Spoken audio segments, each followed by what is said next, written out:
हे कृष्णा। कल हम वीडियो बनाए थे साधु के मन में काम वासना कैसा आ जाता है। आज ही साधु के मन में काम वासना कैसा रहित हो सकता है, इसके ऊपर वीडियो बनाने के लिए चाहता हूँ। प्रथम वही बात है, साधु मतलब जो भजन करता है, भगवान की भक्ति कर रहे हैं, भगवान श्री कृष्ण की भक्ति कर रहे हैं। और ये काम वासना रहित होना केवल साधु के लिए नहीं है, भौतिक जीवन के लिए भी मध्य आवश्यक है। यदि कोई भौतिक जीवन में प्रगति करना चाहता है, उसको काम वासना से रहित होना चाहिए। और जब तक वो भौतिक जीवन में काम वासना में सड़ता रहेगा, तब तक भौतिक जीवन में वो प्रगति नहीं कर पाएगा, अर्थ हानि होगा। यानी कि दृष्टि, नज़रिया, गलत दृष्टि अदने में काल, जिनकी नज़र काले हैं उनका मुँह काले है, जैसे कहते ना, ऐसा ही जिसकी नज़र दूसरी की स्त्री प्रति नज़र दृष्टि शुद्ध नहीं, पवित्रता नहीं है, वो कामुक विचार में रहता है, वो व्यक्ति कभी आध्यात्मिक क्षेत्र में और भौतिक क्षेत्र में प्रगति नहीं कर सकता।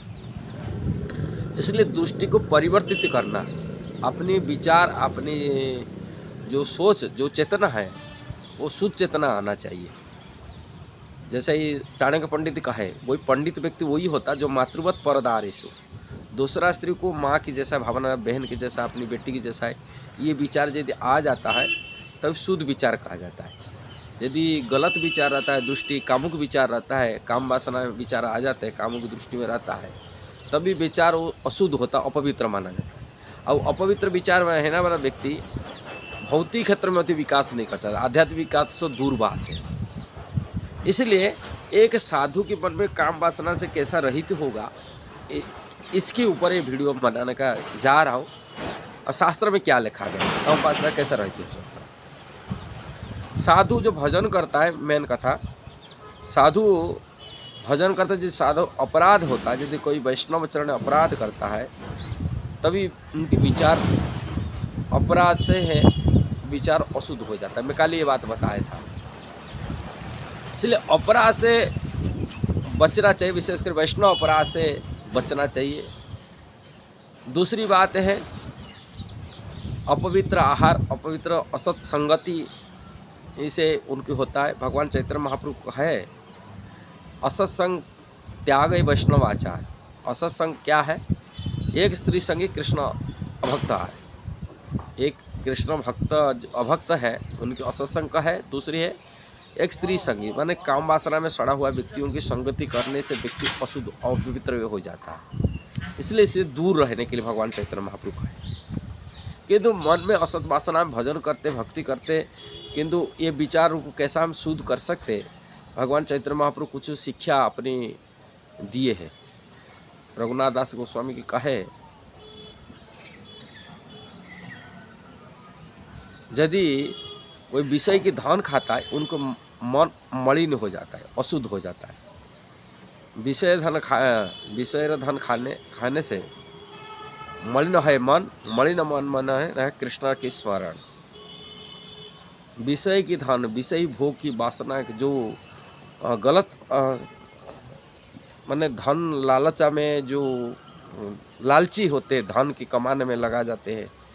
आजकल अशुद्ध धन, जैसे शेयर मार्केट में कमा हुआ धन हो, जुआ में कमा हुआ धन हो, बिना मेहनत में कमा हुआ धन है, कि अलग तरह तरह की कमा हुआ धन है। ऐसे ही जो बिना मेहनत में, बिना परिश्रम में जो धन कमा हुआ धन होता है, वो धन को कोई में भोजन करता है, उसी धन से वो विचार अशुद्ध करा देता, अपवित्र करा देता है। इसलिए भोजन के लिए विशेष जिह्वा के ऊपर कंट्रोल रखना चाहिए। जिह्वा की लालसा में, चटपटी खाने में, कि इधर उधर खाने भोजन में लग जाता है। भगवान चैतन्य महाप्रभु ये शिक्षा दिए है, जिह्वार लालसा इत्यु धाय, शिष्ण दर्शन परायण कृष्ण नहीं पाए। जिह्वा की लालसा, जिह्वा की संतुष्टि के लिए यदि कोई इधर उधर जा करके भोजन ग्रहण करके अपनी जीवा को संतुष्ट करने में लगा हुआ है, तभी वो शिष्ण दर्शन पर है, माने कामुक विचार में हो जाता है, कामुक विचार रहता है, वो उसके मन विषय भोग में लग जाता है, वो कृष्ण को पा नहीं पाता है।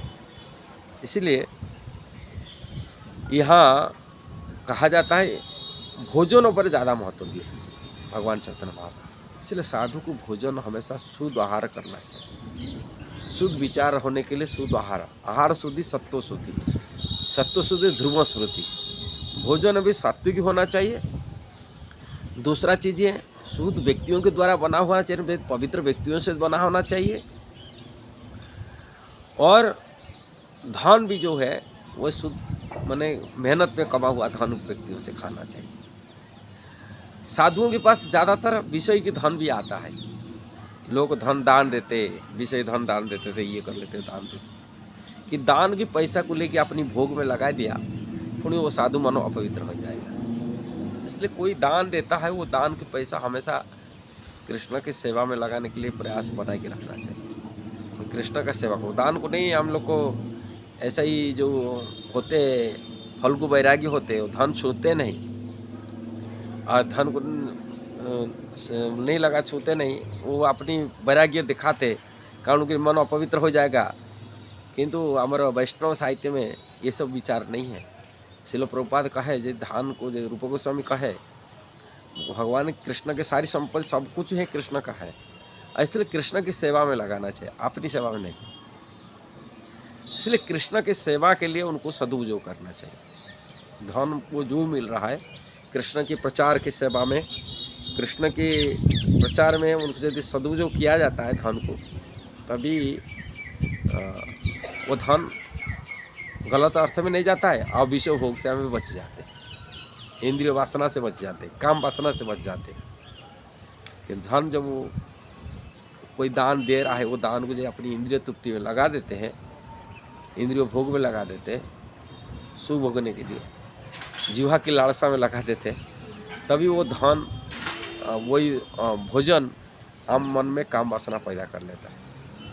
इसलिए धन को हम कहाँ व्यवहार करते हैं वो ऊपर डिपेंड करता है। इसलिए साधु को सबसे सावधान रहना चाहिए।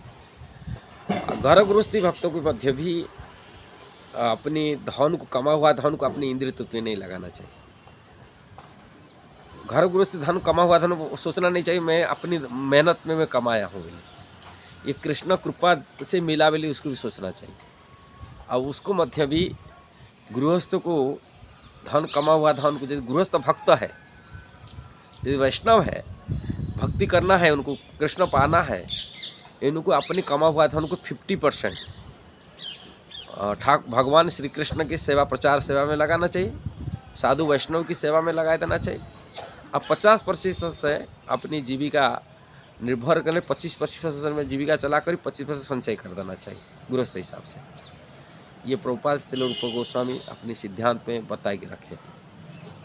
इसलिए गृहस्थ भक्तों को मध्य भी इंद्रिय वासना से तभी रहित हो पाएगा, काम वासना से रहित हो पाएगा, यदि वो भगवान की सेवा में लगा देता है। और अपनी सेवा में लगाएगा, वो कमा हुआ धन में बोलेगा मेरा इतना कमाई, मैं मेहनत किया हूँ, मेरा कमाई, मेरा धन, मेरा इंद्रिय तृप्ति में लागे कि अपनी परिवार पोषण में लग जाए ये धन को, ऐसा यदि सोच लेता है, तभी उनको मध्य भी संसार के विषय वासना में सड़ना पड़ेगा। ये कैसा काम वासना से रहित होगा, ये बारे में यदि आपको सही लगा जरूर उसको शेयर करना, सब्सक्राइब करना, लाइक कमेंट देना। हरे कृष्णा।